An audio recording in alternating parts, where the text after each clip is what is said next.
បាទជំរាបសួរមកបងប្អូនឆ្ងាយពេកអត់នៅក្នុងនៅខ្ញុំទេខ្ញុំនៅរួមនេះហើយឥឡូវក្រុមបងទីនេះគាត់ជួបតល់ហើយខ្ញុំជាអ្នកប្រយុទ្ធជីវិតជូនជាតិជូនម្ដាយរូបកាយគាត់ជូនទៅប្រពន្ធកូនអ្នកបូជានេះខ្ញុំអត់ស្លាប់ទេបងប្អូនខ្ញុំនៅរួម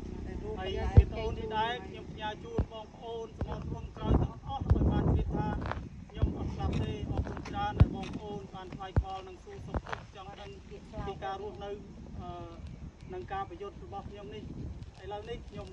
សូមជម្រាបបងប្អូនថានេះរូបពិតសម្លេងពិតអត់ស្លាប់ទេបងប្អូនជឿជាក់លើកងទ័ពជួរមុខចោះខ្ញុំអត់ស្លាប់ទេដូរធានបាត់សំដូរធានបាត់ជោគជ័យយកភាពជោគជ័យជូនជាតិយើងបាទជ័យយកខ្មែរសាមគ្គីគ្នាបងច័ន្ទមនីគាត់មកជីវិតជូនជាតិជោគជ័យជូនម្ដាយជូនជាតិបាទប្រយុទ្ធផងផ្សេងយកមកវិញបាទសាធុបាទបាទគាត់ដូរហើយឲ្យបងប្អូនហៅខ្ញុំអ្នកប្រយុទ្ធកន្សែងយន់ពណ៌ក្រហមបាទសាធុបានយកបានជ័យគ្រប់ពេលវេលាបាទ